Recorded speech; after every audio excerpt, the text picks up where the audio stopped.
Alright, we're up. Now, jadi hari ini kita akan belajar mengenai materi terakhir dan teknik terakhir dalam pengerjaan reading. Ya, namanya adalah making inference atau membuat kesimpulan atau menarik kesimpulan dari informasi yang ada di teks. Seperti itu. Nah, sebelumnya kita sudah pelajari kalau di di reading nanti teman-teman akan diberikan waktu 55 menit untuk mengerjakan 50 pertanyaan. Jadi anggap saja 1 menit untuk mengerjakan satu pertanyaan ya. Nah, tipsnya cuma satu kalau di reading ya. Teman-teman jangan membaca teksnya dulu because it will take a lot of time ya. Jadi itu nanti akan menyita waktu teman-teman. Jadi baca dulu soalnya, setiap nomor ya bisa nomor satu ya dibaca dulu soalnya, baru kita nanti akan tahu teknik apa yang dipakai untuk mencari di dalam teks. Oke, kemudian vocabnya teman-teman nanti yang akan membantu sekali di reading ini. Tapi kalau misalkan teman-teman merasa vocabnya masih sedikit, nggak apa-apa. Saya juga sama. Saya juga merasa vocab saya sedikit, teman-teman. Pokoknya kalau dapat vocab baru, teman-teman catat aja ya buat koleksi. Kemudian dari 50 pertanyaan tadi, teman-teman harus membaca soalnya dulu, baru nanti ada kita tahu ya teknik apa yang dipakai untuk mencari jawaban di dalam teks. Karena ada tiga, teman-teman. Dari mengenali soal, apakah teman-teman cukup membaca topik sentence-nya saja, yaitu kalimat pertama di setiap paragraf. Oke, ataukah apakah teman-teman harus melakukan scan dan skim dulu? Baru nanti ketemu letaknya di teks di mana, baru kita lakukan pemahaman seperti atau membaca di mana teks itu disebutkan. Oke. Kemudian ada juga yang hari ini kita akan pelajari namanya make an inference atau menarik sebuah kesimpulan berdasarkan informasi yang ada di teks atau menarik sebuah analogi. Ya, jadi kita menggunakan mencocokkan dengan pilihan A, B, C, D. Nah, untuk jenis soal yang cara mengerjakannya kemarin cukup membaca kalimat pertama di setiap paragraf adalah jenis soal-soal reading yang menanyakan garis besar mengenai teks ya. Nah, garis besar mengenai teks itu yang pertama ada main idea atau gagasan utamanya atau inti dari teks itu. Oke. Kemudian ada juga idea organization. Bagaimana ide di dalam teks itu disambung-sambungkan atau dikembangkan oleh si penulis. Oke. Ada juga pertanyaan yang menanyakan tone dari teksnya. Jadi bagaimana sih suasana hati penulis dalam penulisan teks tersebut atau bagaimana nuansa yang penulis masukkan atau tuangkan ke dalam tulisannya. Oke, itu namanya tone. Kemudian purpose itu adalah maksud atau tujuan dari penulisan teks tersebut. Dan yang terakhir adalah bidang keilmuan yang membahas topik yang diangkat oleh si penulis seperti itu. Nah, kemudian kemarin kita juga sudah belajar mengenai soal yang cara mengerjakannya scan dan skim ya, teman-teman, yaitu jenis soal yang peritilan-peritilan kecil. Jadi menanyakan specific idea atau ide-ide kecil ya, bukan ide keseluruhan teks, tapi ide-ide kecil yang disebutkan di soal atau nanti kata kuncinya ada di soal. Kita disuruh mencari apa seperti itu. Nah, ada 5 teman-teman untuk jenis soal yang cara mengerjakannya teman-teman harus melakukan scan dan skim dulu ya. Yaitu yang pertama locate information atau jenis soal yang menanyakan di manakah si penulis itu menyebutkan kata kunci di soal atau membahas kata kunci di soal seperti itu. Jadi misalnya kata A di dalam soal itu disebutkan di line keberapa seperti itu. Kemudian yang soal kedua namanya pronoun reference atau rujukan kata ganti ya teman-teman. Dan yang ketiga ada stated detail atau detail yang tertulis atau informasi yang jelas-jelas ada di dalam teks mengenai suatu kata kunci di soal atau mengenai suatu specific idea tadi ya. Kemudian ada juga unstated detail yaitu informasi yang tidak ada di dalam teks mengenai suatu apa namanya topik tertentu. Jadi misalnya di antara A, B, C, D ini yang manakah yang tidak benar mengenai kata A atau misalnya tidak disebutkan mengenai si A, misalnya seperti itu ya. Kemudian yang terakhir adalah soal mengenai vocabulary. Nah, kalau vocabulary ini sebenarnya kalau teman-teman sudah tahu artinya tidak perlu membaca teks pun itu bisa menebak. Jadi menghubungkan arti kata itu dengan konteks yang dipakai di teks, kemudian hubungkan dengan pilihan A, B, C, D. Tapi kalau misalkan teman-teman menemukan kalau kata itu baru atau teman-teman belum tahu artinya, ya nggak mau yang kita pelajari kemarin ya, harus membaca dari kalimat sebelum kata itu disebutkan sampai setelah kata itu disebutkan. Jadi ada 3 kalimat yang kita baca supaya bisa memahami konteksnya seperti itu. Nah, hari ini kita akan belajar mengenai teknik terakhir teman-teman dalam reading ya, yaitu menarik sebuah kesimpulan. Nah, untuk jenis soal ini atau yang membuat kesimpulan berdasarkan teks ini bisa dibilang jenis soal yang paling sulit, walaupun paling jarang keluar, teman-teman. Kenapa saya bilang paling sulit? Karena satu, kita harus menggunakan analogi atau menggunakan logika kita. Jadi ada proses yang lanjutan. Jadi selain scan dan skim, setelah kita menemukan kata itu di soal, ya, nanti kita juga harus mencocokkan dengan pilihan A, B, C, D, yang mana di teks itu atau informasi di teks itu yang kalau kita simpulkan merujuk ke jawaban. Dan di A, B, C, D itu nggak akan ada. Kalau teman-teman cek pilihan A, B, C, D di dalam teks itu nggak akan ketemu, teman-teman. Nah, itu adalah jenis soal ini, make an inference ini, ya. Dan untuk jenis soal pertama yang teman-teman harus melakukan scan dan skim, kemudian harus menarik kesimpulan, yaitu soal inference itu sendiri, teman-teman, atau menarik sebuah kesimpulan atau kemungkinan, ya, atau apa ya, atau tebak-tebakan seperti itu ya. Jadi definisi inference sendiri adalah kesimpulan atau kemungkinan yang kita buat berdasarkan informasi yang tertulis di dalam teks mengenai suatu kata kunci ya. Jadi nanti ada kata kunci atau yang ditanyakan mengenai apa seperti itu. Kemudian pertanyaannya nanti bisa dikenali kalau teman-teman menemukan ada kata implied yang apa ya? Kalau diartikan eh, yang ditarik kesimpulan seperti itu, inferred juga sama. Yang disimpulkan likely sama probably artinya mungkin. Jadi kita disuruh membuat kemungkinan berdasarkan informasi yang ada di teks. Nah, cara menjawabnya, pertama teman-teman baca soalnya dulu, pahami yang ditanyakan atau kata kunci di soal itu mengenai apa yang ditanyakan. Nah, nanti kalau sudah ketemu yang ditanyakan mengenai apa, baru teman-teman lakukan scan dan skim dulu sampai menemukan letak kata itu disebutkan. Kalau sudah, baca informasi apapun tentang kata kunci itu di dalam teks, teman-teman. Baru kita tarik kesimpulan atau cari hubungan yang paling dekat dengan pilihan A, B, C, D atau sambung-sambungkan dengan pilihan A, B, C, D. Seperti itu. Nah, untuk contoh soalnya kira-kira seperti ini. Ya, sama kalau di reading jangan dibaca teksnya dulu, tapi kita baca soalnya dulu. Di situ soalnya berbunyi, yang manakah di antara berikut ini yang mungkin, nah ada kata mungkin ya, mungkin bukanlah sebuah kata dalam bahasa Hawaii. Nah, kalau teman-teman cek kata mahalo, yang alfa, yang bravo, mahi-mahi, yang Charlie McLeod, dan yang delta Moana di dalam teks, itu tidak akan ketemu, teman-teman. Sudah, itu adalah jenis karakter jenis soal ini ya. Jadi kita disuruh membuat kemungkinan atau kesimpulan berdasarkan informasi yang ada di teks. Seperti itu. Karena cara mengerjakannya itu tadi, kita kata kuncinya di soal adalah bahasa Hawaii ya, atau kata dalam bahasa Hawaii, teman-teman. Yang mana kata dalam bahasa Hawaii itu disebutkan di line kedua, yang mana dia masuk ke kalimat pertama. Maka kita baca dulu kalimat pertama ya. Kalimat pertama berbunyi, bahasa Hawaii merupakan sebuah bahasa yang merdu, di mana semua kata itu didapat atau diperoleh dari susunan alfabet yang hanya terdiri dari 12 huruf saja, yaitu 5 huruf vokal A, I, U, E, O, ya, huruf vokal atau huruf hidup, dan 7 konsonan atau huruf mati, yaitu H, K, L, M, N, P, sama W.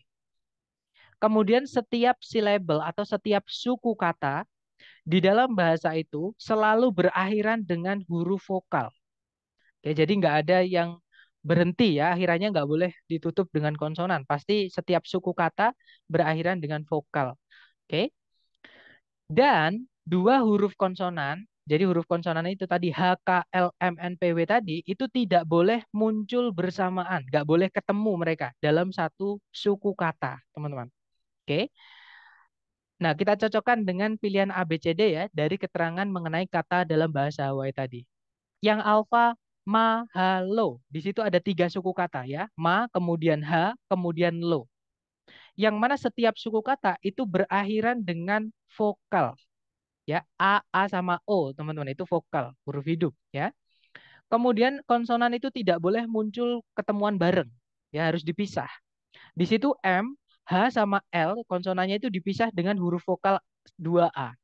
Nah, berarti berarti bukan ini ya, karena yang ditanyakan yang bukan kata dalam bahasa Hawaii. Nah, kadang kita harus jeli teman-teman dengan pertanyaan ya untuk jenis soal ini. Jadi yang bukan kata dalam bahasa Hawaii. Berarti alfa bukan jawabannya karena dia termasuk mengikuti aturan kata dalam bahasa Hawaii. Kalau yang Bravo, mahi, mahi. Di situ ada 4 suku kata, teman-teman, yaitu ma, kemudian hi, kemudian ma, kemudian hi. Setiap suku kata berakhiran dengan vokal, yaitu a, i, a, i. Kemudian dua konsonan tidak pernah muncul bersamaan. Di situ M sama H-nya itu dipisah dengan huruf vokal, teman-teman. Oke, berarti yang Bravo ini mengikuti aturan kata dalam bahasa Hawaii. Artinya bukan itu jawabannya, ya. Karena yang ditanyakan yang bukan kata dalam bahasa Hawaii. Kalau yang Charlie ada Meklea. Nah, di situ ada yang digarisbawahi, teman-teman, yaitu huruf K sama L. Kenapa kok digarisbawahi? Karena huruf K sama L itu adalah huruf konsonan. Ya, di situ K sama L itu huruf konsonan. Nah, aturan dalam bahasa Hawaii tadi, dua konsonan itu tidak boleh ketemuan bareng. Jadi nggak boleh nempel seperti itu, ya. Berarti ketemu, jawabannya adalah yang Charlie. Yang bukan kata dalam bahasa Hawaii, itu yang Charlie karena dia tidak mengikuti aturan dalam kata, pembuatan kata dalam bahasa Hawaii. Seperti itu. Nah, dari contoh tadi, mungkin ada yang mau ditanyakan dulu dari teman-teman. Silahkan.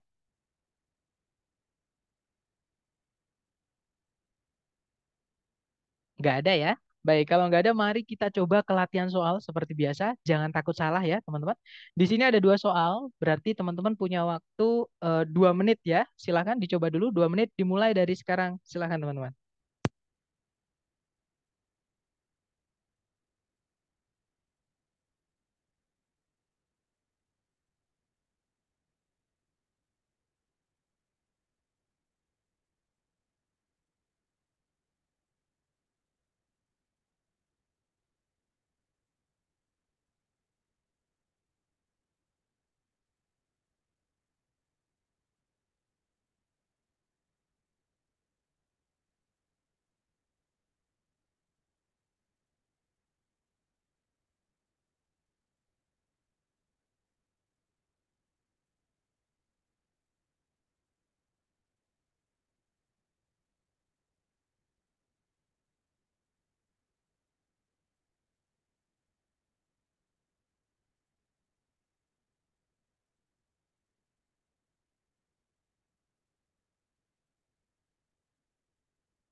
Oke, 2 menit sudah habis, teman-teman.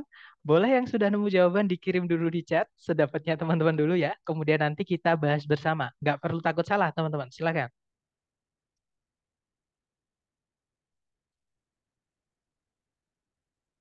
Oke, sepertinya belum ada jawaban. Nggak apa-apa, kalau gitu kita bahas bersama ya. Di situ nomor satu berbunyi, bisa ditarik kesimpulan di dalam teks bahwa seandainya sebuah kayak itu memiliki dua lubang, maka, nah, kata kunci teman-teman adalah lubang di kayak, ya. Yang mana lubang di kayak itu disebutkan di paragraf kedua, teman-teman, di kalimat kedua, ya. Di situ disebutkan kalau sebuah kayak itu umumnya dibuat dengan satu lubang di deknya untuk satu penumpang. Namun beberapa kayak itu dibuat untuk dua penumpang. Karena dek dari sebuah kayak itu ditutup atasnya kecuali lubangnya saja. Maksudnya ada dek yang menutup kayak itu ya, tapi ada lubangnya kecuali yang ditutup itu lubangnya atau lubang-lubangnya untuk penumpangnya atau penumpang-penumpangnya. Nah, berarti lubang di sini itu ada hubungan dengan penumpangnya. Tadi disebutkan kalau satu lubang untuk satu penumpang, kalau dua lubang berarti ya untuk dua penumpang ya, teman-teman. Contohnya seperti yang digambar itu. Oke. Nah, berarti kita cek ABCD. Yang alfa, it accommodates two riders. Dia memuat atau menampung dua penumpang. Nah, ketemu teman-teman. Jawabannya adalah yang alfa ya, karena lubang tadi hubungannya adalah dengan jumlah penumpangnya. Jumlah lubang sama dengan jumlah penumpangnya. Seperti itu. Ya, berarti jawabannya adalah yang alfa. Kemudian eh, contoh soal kedua, bisa ditarik kesimpulan dari teks bahwa sebuah contoh dari binatang-binatang yang disebutkan kemungkinan adalah, nah binatang itu disebutkan di kalimat terakhir teman-teman. Ya, kalimat terakhir berbunyi, umiak itu dipakai untuk menarik harta benda dari satu tempat camp atau situs camp atau titik camp ke titik camp yang lain. Dan umiak itu dipakai untuk berburu hewan-hewan yang lebih besar yang terlalu besar untuk diburu menggunakan kayak. Nah, berarti kita cek ABCD, hewan yang terlalu besar untuk diburu menggunakan kayak yang mana, teman-teman? Yang alfa a kangaroo. Nggak mungkin ya kita berburu kanguru pakai perahu atau pakai kayak. Ya, yang ada malah nggak jalan-jalan karena kanguru di darat bukan di air, sedangkan kayak dipakainya di air. Berarti alfa bukan. Kalau yang Bravo a snake, seekor ular. Nah, ular laut itu segede-gedenya ular laut itu kecil, teman-teman. Oke, lebih gedean anaconda, ular darat, seperti itu ya. Berarti Bravo bukan. Kalau yang Charlie a whale, seekor paus. Nah, ketemu teman-teman. Nggak bisa kita berburu kayak berburu paus menggunakan kayak ya.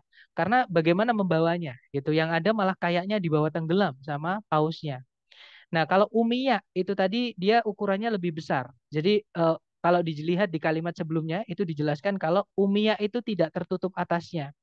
Dan dia adalah perahu terbuka, teman-teman. Dan dibangun untuk mengangkut 10 hingga 12 penumpang. Jadi bisa dibandingkan ukurannya bisa dibilang 5 kali lebih besar atau 6 kali lebih besar dibandingkan kayak. Oke.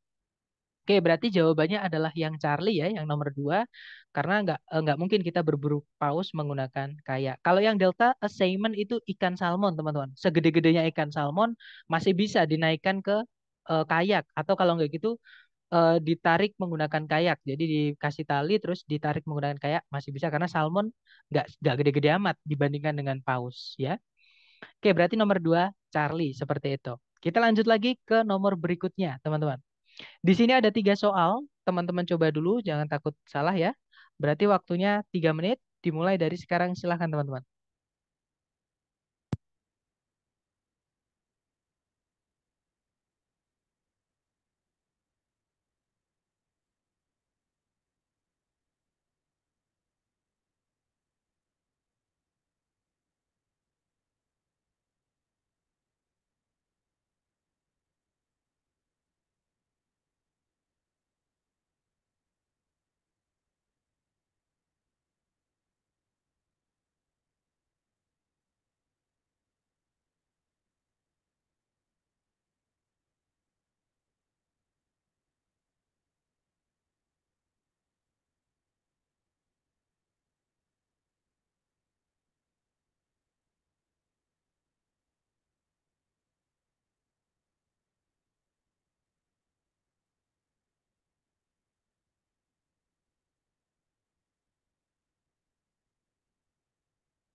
Oke, 3 menit sudah habis, teman-teman.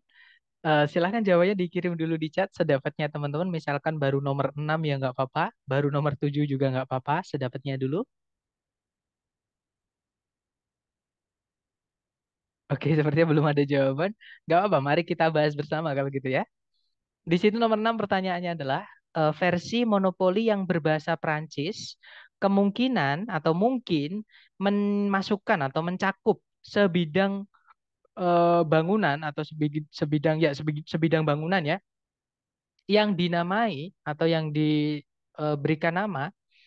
Oke, kita cek. Di situ kata kunci teman-teman adalah versi dari permainan monopoli yang mana dia disebutkan di paragraf kedua, teman-teman. Oke, kalimat pertama kita baca. Meskipun game itu sekarang dipublikasikan atau diterbitkan dalam berbagai macam bahasa, salah satunya Prancis yang ditanyakan tadi ya, dan versi-versi, nah sama yang berversi bahasa Prancis tadi, dengan lokasi dan nama-nama tempat asing yang disesuaikan dengan bahasa targetnya yang dipakai di papan tersebut. Nah, berarti kalau misalkan versinya itu berbahasa Prancis, berarti ada bangunan yang terdapat di Prancis di permainan itu. Sama, misalkan kalau misalkan versinya berbahasa Indonesia, ya pasti di permainan monopoli itu ada Borobudur misalnya, atau kalau nggak gitu Monas misalnya, seperti itu ya. Nah, kalau yang di Prancis ya kita cek ABCD nama bangunan yang ada di Prancis. Oke, yang Alpha Atlantic City New Jersey itu adalah Amerika ya, teman-teman. New Jersey itu yang membuat TOEFL, tempat kota ITS yang membuat TOEFL seperti itu. Yang Alpha bukan, kalau yang Bravo Germantown Pennsylvania itu juga letaknya di Amerika. Bukan ya. Yang Charlie Boardwalk itu adalah salah satu tempat hiburan yang terletak di Amerika juga, lebih tepatnya di Atlantic City. Ya, yang ditanyakan adalah yang berbahasa Prancis. Yang Delta di Eiffel Tower, Menara Eiffel. Nah, ketemu teman-teman. Memang kalau dicek di soal di teks, Menara Eiffel ini tidak disebutkan, ya, tapi itu bisa jadi tips atau trik teman-teman. Jadi kalau ada pertanyaan might possibly atau kemungkinan, ya, yang mana friends itu juga nggak disebutkan di teks, berarti cari pilihan A, B, C, D yang nggak ada di teks. Seperti itu. Karena yang ada di teks malah justru biasanya salah. Kayak gitu teman-teman. Oke, jawabannya Delta ya, karena berbahasa Prancis berarti ada salah satu nama tempat yang terletak di Prancis, yaitu Menara Eiffel. Kemudian nomor 7, bisa ditarik kesimpulan kalau Daro itu memilih Atlantic City sebagai settingan dari monopoli karena, atau settingan awal dari monopoli ya. Nah, itu ceritanya diceritakan di kalimat berikutnya. Oke. Di situ disebutkan permainan itu ditemukan di tahun 1933 oleh Charles Darrow, teman-teman. Di masa puncak dari Great Depression. Nah, huruf besar semua ya. Ini adalah nama peristiwa sejarah, teman-teman. Great Depression itu kalau kita cek di Wikipedia, itu adalah sebuah masa krisis besar-besaran ya di apa namanya? Di Eropa dan Amerika. Jadi Barat dulu juga pernah mengalami krisis besar-besaran seperti itu. Nah, dan itu masa puncak-puncaknya ya. Akhirnya Charles Darrow membuat game itu. Nah, Darrow yang sebenarnya tinggal atau yang berasal dari Germantown, Pennsylvania, dia sendiri juga menganggur atau nggak punya pekerjaan di masa finansial sulit itu atau di masa-masa kesulitan finansial itu. Dia sendiri mengatur permainan aslinya atau asalnya itu tidak seperti yang dikira-kira atau diduga-duga di rumah aslinya di Germantown, tapi malah di Atlantic City, New Jersey. Nah, alasannya kenapa? Alasannya karena di Atlantic City, New Jersey itu banyak sekali situs-situs dari tempat-tempat liburan selama masa sebelum masa depresi atau sebelum masa yang susah tadi ya, susah finansial tadi. Oke. Di mana dia itu pernah berjalan sepanjang boardwalk dan mengunjungi Park Place. Itu nama hiburan di sana, salah duanya ya atau contoh nama hiburan yang ada di sana. Berarti yang dibuat di papan yang dibuat sama siapa tadi? Daro itu ada nama boardwalk sama Park Place-nya, tapi yang pertama kali ya, teman-teman. Nah, kita cek berarti alasannya tadi ada hubungan dengan situs dari berbagai macam tempat-tempat liburan sebelum masa depresi. Kita cek ABCD yang nyambung dengan informasi tersebut. Yang Alpha, it brought back good memories karena Atlantic City itu membawa atau mengingatkan kembali kenangan-kenangan yang indah atau kenangan-kenangan manis seperti itu ya. Maksudnya sebelum masa depresi. Nah, ketemu ya, berarti jawabannya yang alfa, teman-teman. Oke, kalau yang Bravo keluarganya berasal dari Atlantic City. Jelas-jelas salah ya. Tadi disebutkan kalau Daro itu aslinya dari Germantown, bukan dari Atlantic City. Oke, Bravo bukan. Kalau yang Charlie, orang-orang dari Germantown itu bakalan marah. Mungkin bakalan marah jika dia menggunakan Germantown sebagai apa namanya? eh, settingan awalnya kayak gitu. Bukannya sama sekali tidak ada penyebutan orang-orang Germantown di situ. Atau bahkan sesuatu yang bisa membuat mereka marah kan nggak ada, teman-teman. Berarti Charlie nggak bisa, nggak ada sambungan dengan yang ada di teks. Kalau yang Delta, Atlantic City itu lebih besar dibandingkan Germantown. Sama sekali tidak ada hubungan dengan ukurannya, tapi hubungannya adalah dengan apa yang ada di Atlantic City, yaitu berbagai macam tempat hiburan di masa sebelum depresi tadi ya, atau masa Great Depression tadi. Oke, berarti yang paling nyambung yaitu yang alpha, karena Atlantic City itu mengingatkan kembali kenangan-kenangan indah sebelum masa Great Depression seperti itu. Kemudian nomor 8, Parker Brothers itu kemungkinan atau mungkin, nah berarti kita disuruh menarik kemungkinan ya, membuat kemungkinan seperti itu. Nah, Parker Brothers itu disebutkan di kalimat terakhir, teman-teman. Nah, kalimatnya berbunyi, Darrow membuat game pertamanya itu atau permainan pertamanya itu dengan tangan atau sendiri ya, maksudnya tidak perusahaan tidak atau tidak juga menggunakan mesin kayak gitu. Dan menjual permainan yang dia buat itu secara lokal. Jadi di Germantown dia jualnya. Sampai akhirnya Parker Brothers membeli seluruh hak, entah itu hak milik, hak cipta, hak copyright itu ya apa namanya bahasa Indonesianya itu hak eh, ya pokoknya hak-hak atas monopoli teman-teman yang sudah ditemukan sama Daro tadi dibeli semuanya oleh Parker Brothers di tahun 1935 dan akhirnya Parker Brothers itu mengambil langkah pertama menuju produksi massal sampai hari ini. Ya, sampai di Indonesia pun kita juga mengenal permainan namanya monopoli seperti itu. Nah, berarti karena Parker Brothers ini dia membeli hak atas kepemilikan monopoli dan juga memproduksi massal untuk dijual belikan kembali ya. Nah, berarti dia adalah perusahaan pembuatan mainan, teman-teman. Kita cek ABCD. Yang Alpha, a real estate company, perusahaan penjualan tanah dan bangunan. Bukan ya, yang Alpha bukan. Kalau yang Bravo, sebuah perusahaan pembuatan game. Nah, ketemu. Jawabannya adalah yang Bravo. Oke. Nah, kita lanjut ke contoh jenis soal terakhir yang cara mengerjakannya teman-teman harus melakukan inference atau menarik kesimpulan atau mencocokkan dengan informasi yang ada di teks. Tapi sebelumnya mungkin ada yang mau ditanyakan dulu dari teman-teman. Silahkan teman-teman.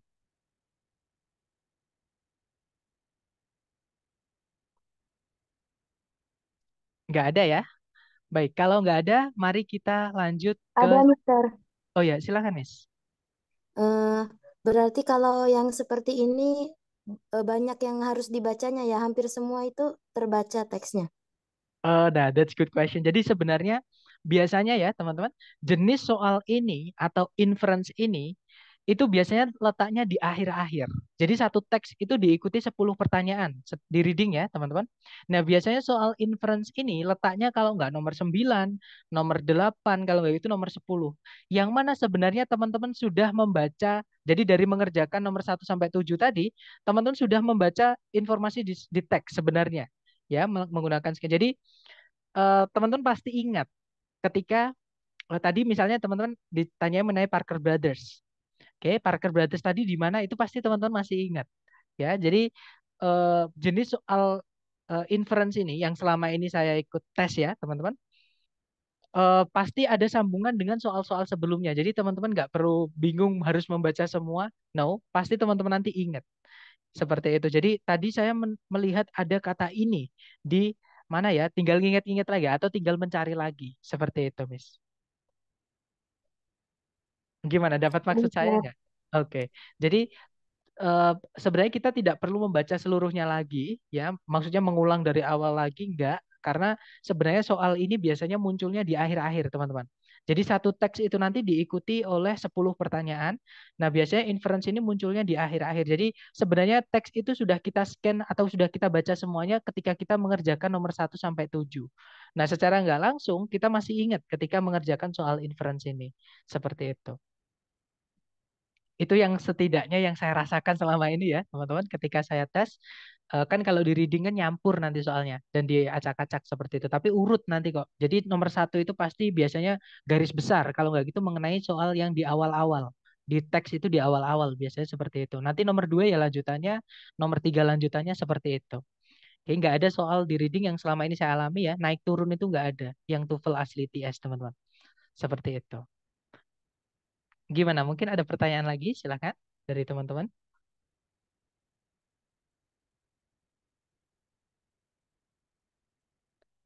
Nggak ada ya? Baik, kalau nggak ada, mari kita lanjut ke contoh soal terakhir yang cara mengerjakannya teman-teman juga harus menarik kesimpulan atau menghubungkan dengan pilihan A, B, C, D berdasarkan informasi yang ada di teks, yaitu nama soalnya adalah transisi, teman-teman. Nah, transisi sendiri pengertiannya adalah jenis kalimat yang dipakai untuk menghubungkan satu paragraf dengan paragraf yang lain, ya. Atau kalau rantai itu dia adalah mata rantainya, teman-teman. Jadi yang misalnya paragraf satu dengan paragraf 2 itu ada yang menghubungkan, ada jembatannya. Nah, letaknya kalau paragraf satu dan paragraf 2 transisinya itu adalah di kalimat terakhir paragraf satu. Kalau nggak gitu di kalimat pertama paragraf 2. Ya, itu namanya adalah transisi, teman-teman, atau untuk meloncat ke topik berikutnya, untuk menghubungkan ke topik berikutnya, seperti itu. Itu namanya kalimatnya transisi. Nah, jenis soal ini teman-teman nanti disuruh nebak. Kira-kira kalau misalkan sebelumnya teks ini mau saya masukkan paragraf lagi, itu nanti membahas apa? Kalau nggak gitu, setelahnya teks ini di akhir ya, setelahnya paragraf terakhir itu, kalau saya mau masukkan paragraf lagi, itu nanti paragrafnya kira-kira akan membahas tentang apa? Seperti itu. Jadi kita suruh membuat kira-kira atau kemungkinan. Nah, ini lebih gampang, teman-teman. Jadi kalau yang ditanyakan itu paragraf preceding atau yang mendahului, maksudnya adalah kalau sebelumnya teks itu kita masukkan paragraf, atau kalau following ya berarti setelahnya, teman-teman. Following itu yang mengikuti atau yang menyertai seperti itu ya. Jadi setelahnya paragraf teks ini kalau dimasukkan paragraf lagi kira-kira membahas apa. Nah, nanti kalau yang ditanyakan preceding, kita baca kalimat pertama saja. Itu nanti di situ kita akan dapat gambaran, oh berarti yang nggak nyambung dengan paragraf ini itu dibahas di paragraf sebelumnya. Sebenarnya tadi udah dibahas seperti itu. Kemudian kalau yang dibaca itu adalah, sorry, kalau yang ditanyakan itu adalah kalau misalnya paragraf itu ditambahkan ke setelah paragraf terakhir, paragrafnya membahas tentang apa. Nah, teman-teman cukup baca kalimat terakhir dari teks saja. Seperti itu, ya. Contoh soalnya seperti ini, teman-teman. Nah, kalau di reading jangan dibaca teksnya dulu ya, tapi kita baca soalnya dulu. Di situ soalnya berbunyi, paragraf yang mendahului teks ini kemungkinan besar membahas tentang apa. Nah, karena yang ditanyakan adalah yang mendahului teks ini. Berarti sebelum teks ini nanti kalau ada paragraf lagi, sebenarnya paragraf itu membahas tentang apa sih? Kayak gitu. Nah, berarti kita baca kalimat transisinya, teman-teman. Yaitu letaknya di kalimat pertama sendiri. Nah, kalimat pertama di situ disebutkan, mitos yang lain mengenai lautan membahas tentang Davy Jones. Yang di dalam cerita rakyat merupakan merupakan seorang raja yang kejam atau jahat gitu ya dari dasar laut. Nah, intinya di sini tiba-tiba ada kata mitos yang lain mengenai lautan. Berarti sebelumnya ini juga ada mitos yang lain juga, teman-teman. Tapi bukan membahas tentang Davy Jones ya. Karena Davy Jones ini adalah mitos yang lain selain paragraf sebelumnya ini. Oke, kita baca ABCD. Yang alfa ada kata Davy Jones-nya. Masa muda Davy Jones. Nggak mungkin ya kalau sebelumnya membahas Davy Jones. Sedangkan Davy Jones aja baru dikenalkan di sini. Berarti sebelumnya belum ada Davy Jones, teman-teman. Berarti alfa bukan. Kalau yang Bravo, karirnya Davy Jones sebagai seorang pelaut. Sama, ada kata Davy Jones-nya. Jangan dipilih karena Davy Jones itu baru dikenalkan di sini namanya. Otomatis sebelumnya belum boleh menyebutkan Davy Jones. Bravo bukan? Kalau yang Charlie, sebuah story atau cerita tradisional yang berbeda atau mitos ya maksudnya cerita tradisional di sini dari laut atau mengenai laut. Nah, berarti ketemu ya. Jawabannya adalah yang Charlie. Karena tadi kalimat pertama tiba-tiba bunyi mitos yang lain mengenai lautan membahas tentang Davy Jones. Nah, berarti sebelumnya juga ada mitos yang lain. Berarti jawabannya adalah yang Charlie. Seperti itu. Nah, mungkin ada pertanyaan dulu dari teman-teman sebelum kita ke latihan soal. Silakan.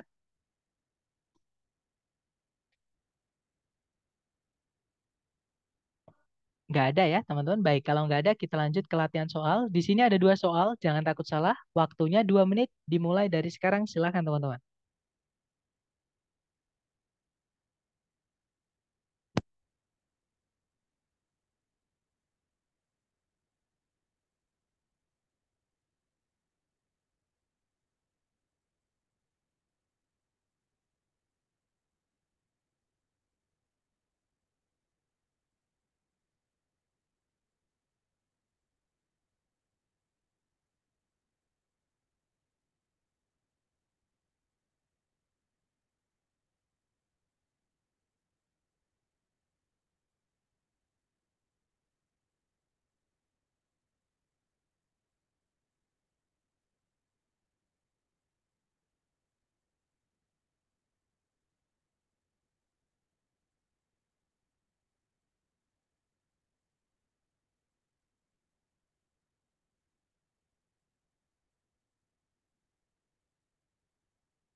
Oke, 2 menit sudah habis.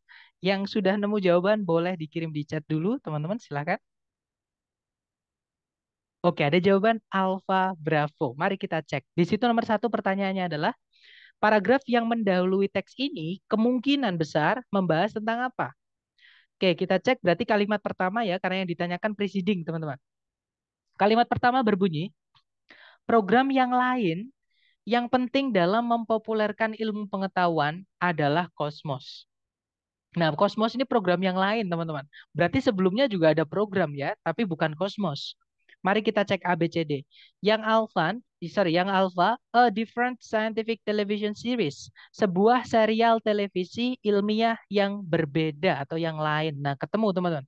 Di sini program ini maksudnya adalah serial televisi ya, karena di kalimat berikutnya itu ada keterangan this series atau serial ini yang di broadcast atau yang ditayangkan di televisi publik atau televisi umum berurusan dengan topik-topik dan masalah-masalah dalam berbagai bidang keilmuan atau berbagai bidang ilmu pengetahuan seperti itu. Nah, berarti ini adalah ngomongin program televisi. Berarti jawabannya nomor satu yang alfa ya, teman-teman. Kemudian nomor dua, paragraf yang mengikuti atau yang jatuh setelah teks ini kemungkinan besar mengandung informasi mengenai apa. Nah, kalau yang ditanyakan following, berarti kita baca kalimat terakhir, ya. Kalimat terakhir berbunyi, the principal writer and narrator of the program was Carl Sagan, a noted astronomer and Pulitzer Prize winning author. Kalau diartikan, penulis dan sutradara utama dari program tersebut namanya adalah Carl Sagan, seorang astronomer terkemuka atau terkenal dan penulis yang memenangkan penghargaan Pulitzer. Nah, berarti ini ngomongin tentang Carl Sagan. Berarti kalimat setelahnya atau paragraf setelahnya pasti ada hubungan dengan itu ya, tentang Carl Sagan. Kita cek ABCD. Yang alpha, the popularity of science itu tingkat popularitas dari ilmu pengetahuan. Bukan ya, karena nggak nyambung dengan Carl Sagan. Berarti alfa bukan. Kalau yang Bravo, program Kosmos itu sudah selesai dibahas. Sekarang ngomongin tentang eh, apa namanya topik baru, yaitu penulisnya dan sutradaranya, ya. Berarti Bravo bukan, teman-teman. Karena nanti naik turun atau maju mundur. Yang mana kalau dibaca nggak enak, teman-teman. Ada pengulangan dan ada yang loncat-loncat seperti itu. Jadi di writing atau ketika kita menulis karya tulis itu ada namanya kohesi dan koherensi. Jadi ide itu harus sambung menyambung dan tidak boleh ada maju mundur ya, harus urut seperti itu. Kemudian kalau yang Charlie, astronomer Carl Sagan. Nah, ketemu teman-teman. Jawabannya adalah yang Charlie ya. Jadi paragraf setelahnya pasti membahas lebih dalam mengenai Carl Sagan. Seperti itu. Oke, kita lanjut lagi ke nomor berikutnya. Nomor 3 dan 4 ini membahas tentang tsunami. Berarti ini terakhir ya teman-teman. Silahkan dicoba dulu, jangan takut salah. Waktunya berarti 2 menit. Dimulai dari sekarang. Silahkan teman-teman.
Oke, 2 menit sudah habis. Yang sudah nemu jawaban boleh dikirim di chat dulu. Salah nggak apa-apa, teman-teman. Sedapatnya teman-teman dulu, silakan. Oke, ada jawaban Delta Alpha. Mari kita cek. Ada juga Charlie Bravo. Baik, mari kita cek. Di situ nomor 3 pertanyaannya. Paragraf yang mendahului teks ini kemungkinan besar membahas apa sih? Nah, karena yang ditanyakan mendahului berarti sebelumnya teks ya. Mari kita cek kalimat pertama. Karena transisinya terletak di situ. Kalimat pertama berbunyi, ketika sebuah gempa bumi yang kuat terjadi di dasar laut, bukan di darat, atau dibandingkan di darat gitu ya, sebuah gaya yang sangat besar itu dihasilkan di permukaan air laut dan satu atau lebih gelombang-gelombang besar yang merusak yang disebut atau yang dinamai dengan tsunami itu bisa terbentuk. Nah, berarti sebelumnya ini ngomongin eh, gempa yang lain ya, tapi yang bukan di laut, teman-teman. Karena tadi ada tiba-tiba kata dibandingkan di darat. Nah, karena kalau gempa di laut ini ada hubungan dengan tsunami, yang mana tsunami baru dibahas di sini atau disebutkan namanya di sini. Mari kita cek pilihan A, B, C, D. Yang alfa, tsunami di berbagai belahan dunia. Nggak mungkin kalau sebelumnya paragraf ini ngomongin tsunami di di berbagai belahan dunia, sedangkan tsunami aja baru dikenalkan di sini, teman-teman. Ya, harusnya kalau dia baru diperkenalkan di sini namanya, sebelumnya nggak boleh disebutkan atau nggak boleh dibahas. Ya, baru diperkenalkan di sini dia. Berarti alfa bukan. Dan kalau teman-teman perlihat apa lihat di pilihan A, B, C, D, ada satu pilihan yang tidak mengandung kata tsunami, yaitu yang Charlie, teman-teman. Ya, berarti nomor 3 itu jawabannya adalah yang Charlie. Jadi gempa bumi yang terletak di darat atau yang terjadi di darat. Seperti itu. Oke, nggak mungkin kita membahas dampak negatif dari tsunami atau pasca tsunami ya, karena tsunami aja baru dikenalkan namanya di sini. Otomatis sebelumnya nggak boleh kita menyebutkan tsunami seperti itu. Kalau yang delta akibat dari gelombang pasang terhadap tsunami. Bukan juga ya, tiba-tiba ada gelombang pasang dan tsunami yang mana di kalimat pertama tidak disebutkan sama sekali gelombang pasang. Jadi nanti naik turun. Oke, berarti delta nggak bisa, teman-teman. Jawabannya yang Charlie ya. Kemudian nomor 4, em, di situ pertanyaannya adalah yang manakah di antara A, B, C, D berikut ini yang paling mungkin menjadi topik dari paragraf yang mengikuti atau yang setelahnya paragraf ini. Nah, berarti kita baca kalimat terakhir karena yang ditanyakan yang setelahnya. Karena transisinya di kalimat terakhir, kalimatnya berbunyi, ketika sebuah tsunami mencapai perairan pantai yang dangkal, tsunami tersebut itu bisa mencapai ketinggian 100 kaki 30 meter ya atau lebih dan bisa menyebabkan banjir besar dan kerusakan besar terhadap area-area pantai. Nah, berarti ini ngomongin tentang ketika tsunami mencapai pantai dan pasca atau dampak yang diakibatkan di daerah pantai ya. Jadi setelah tsunami terjadi pantai itu kayak gimana? Seperti itu. Mari kita cek ABCD yang alfa penyebab dari tsunami, bukan ya, jelas-jelas penyebab tsunami tadi sudah disebutkan teman-teman di awal. Ya, jadi penyebabnya tsunami itu adalah gempa bumi yang kuat yang terletak di dasar laut. Oke. Berarti alfa bukan karena nanti diulang lagi dan maju mundur. Nggak nyambung juga dengan kalimat terakhir ya. Kalau yang Bravo, dampak kerusakan dari tsunami di daerah pantai. Nah, ketemu ya, jawabannya adalah yang Bravo, teman-teman. Oke. Nah, kalau yang Delta, sorry, kalau yang Charlie perbedaan antara tsunami dan gelombang pasang. Bukan ya, karena nggak ada di kalimat terakhir menyebutkan gelombang pasang. Nanti kita jadi maju mundur, teman-teman. Oke, nggak ada hubungannya, nggak tiba-tiba loncat seperti itu, nggak bisa. Kalau yang delta jarak yang ditempuh oleh tsunami. Bukan juga karena bukan ngomongin jarak tadi, tapi ngomongin ketinggian ya, 100 kaki atau 30 meter tadi. Berarti delta juga bukan. Fix jawabannya yang Bravo tadi. Jadi dampak kerusakan dari tsunami terhadap pantai seperti itu. Nah, itu tadi adalah materi terakhir kita ya, teman-teman. Memang untuk reading yang terakhir itu atau inference atau menarik kesimpulan tadi adalah jenis soal yang paling sulit, walaupun dia juga jarang keluar. Maksudnya keluarnya cuma sedikit. Dari 10 soal itu biasanya cuma satu soal. Oke. Bahkan juga kadang nggak keluar untuk inference ini, teman-teman. Oke, jadi memang bisa dibilang untuk inference ini jumlah presentasi soalnya ya 10% dari 50 soal seperti itu. Nah, mungkin sebelum saya tutup nih, ada yang mau ditanyakan dulu, teman-teman. Silahkan.